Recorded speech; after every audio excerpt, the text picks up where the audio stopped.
Ya, kamu udah nganterin aku, jadi kamu udah bisa balik mas. Makasih ya. Ya, saya temenin kamu sampai ujian selesai.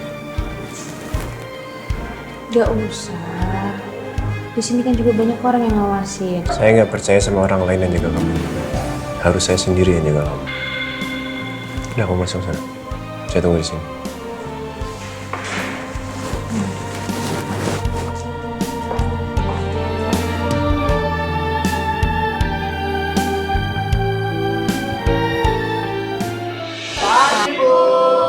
Udah siap ujiannya hari ini? Siap, Bu. Oke, kalau gitu sekarang kita mulai aja ya.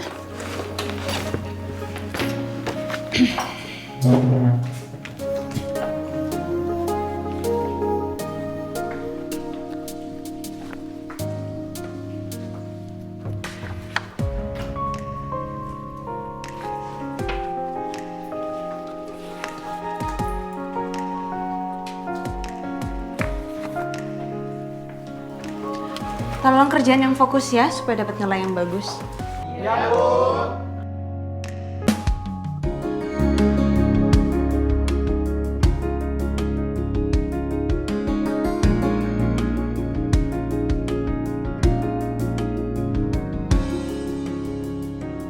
Lurus, no? Lurus. Ya. Ya, ini tempat duduk kamu. Ya. Makasih ya, Pak. Ya. Apalagi yang bisa Papa bantu? Nggak ada, Pak. Paling aku cuman tunggu Catherine paling datang. Ya. Kalau gitu Papa pulang duluan ya. Iya, iya. Tadi, Pak. Ya. Assalamualaikum. Waalaikumsalam, Pak.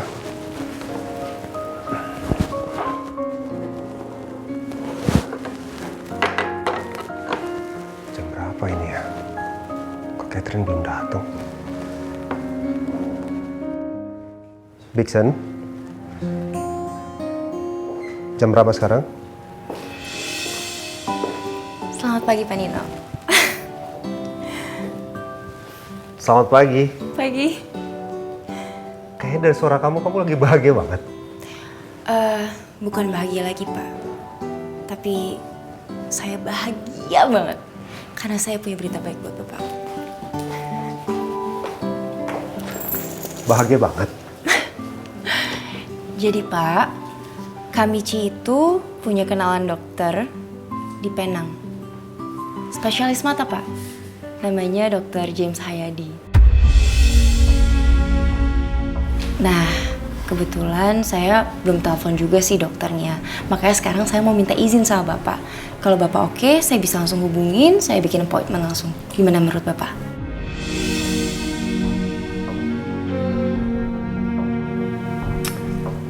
Rasanya udah cukup. Pasti jawaban mereka sama. Akan butuh waktu 2-3 tahun lagi. Jadi daripada buang-buang waktu, mending gak usah. Saya nggak tahu sih, Pak. Mungkin Bapak udah bosen banget dengerin dari saya. Tapi Bapak tuh nggak boleh putus harapan. Bapak harus terus semangat, Pak. Seperti kata pepatah, banyak jalan menuju Roma. Saya juga yakin kok, Pak. Kalau kita berusaha, kita yakin pasti kita mendapatkan jalan yang terbaik.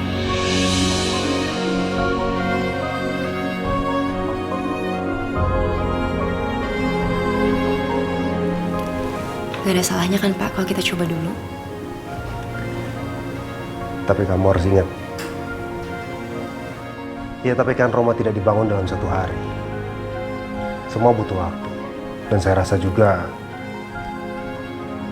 prediksi atau prospek seperti apa dikatakan Dr. Edward itu pasti sama lah. Gak ada bedanya. Butuh waktu yang lama. Iya sih, Pak. Saya tahu. Tapi kan gak ada salahnya juga kalau kita coba. Dr. Edward juga kan di Singapura. Yang ini beda, Pak. Di Penang. Insya Allah ada kabar baik. Saya telepon ya, Pak. Terserah kamu lah. Terserah berarti iya ya, Pak. Selamat pagi, Pak. Pagi, Pak. Silakan duduk, Pak. Ya, baik, makasih. Gimana, apa kabar? Alhamdulillah baik Pak. Ada apa mau bicara dengan saya Pak? Apa ada masalah? Ya, saya langsung aja ya. Jadi gini, saya sebenarnya mau mencari tahu tentang kebenaran dan fakta seseorang yang ada di rumah rehab ini. Apa benar di rumah rehab ini ada seorang pasien narapidana yang katanya berbahaya, yang bernama Elsa, nggak salah ya?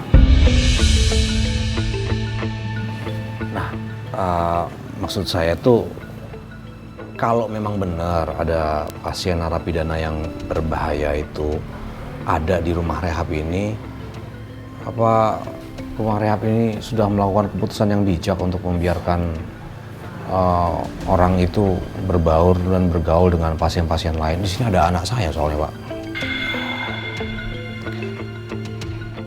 Di sini tidak ada pasien yang berbahaya Pak. Saya kan sebelum datang ke sini udah mencari tahu. Saya sudah mendapat berbagai informasi. Si orang tersebut itu, Elsa, bukannya terdakwa kasus pembunuhan, bukan Pak?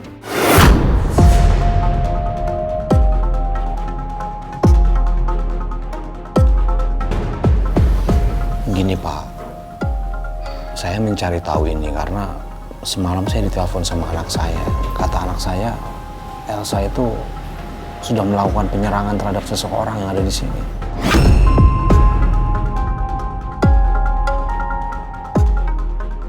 Itu cuma salah paham Pak. Dan masalahnya sudah dibereskan. Memang ada keluarga pasien yang datang membawa makanan. Dan garpunya terjatuh. Lalu Elsa mengambil dan ingin mengembalikannya Pak. Tapi keluarga pasien mengira Elsa akan mencelakainya Pak. Bahkan Jessica dan Neneng yang menjadi saksinya Pak. Kalau Elsa bukan menyerang, tapi ingin mengembalikan garpunya ke keluarga pasien Pak. Saya ini bukan ahli kejiwaan ya Pak. Cuman saya itu sebenarnya cuma pengen anak saya sembuh, tenang jiwanya. Sepertinya itu hanya bisa dicapai dengan dia dikelilingi oleh orang-orang yang benar. Dan kalau memang ternyata Bu Elsa itu terdakwa pembunuhan, bukankah sebaiknya dia ada di penjara, bukan di sini?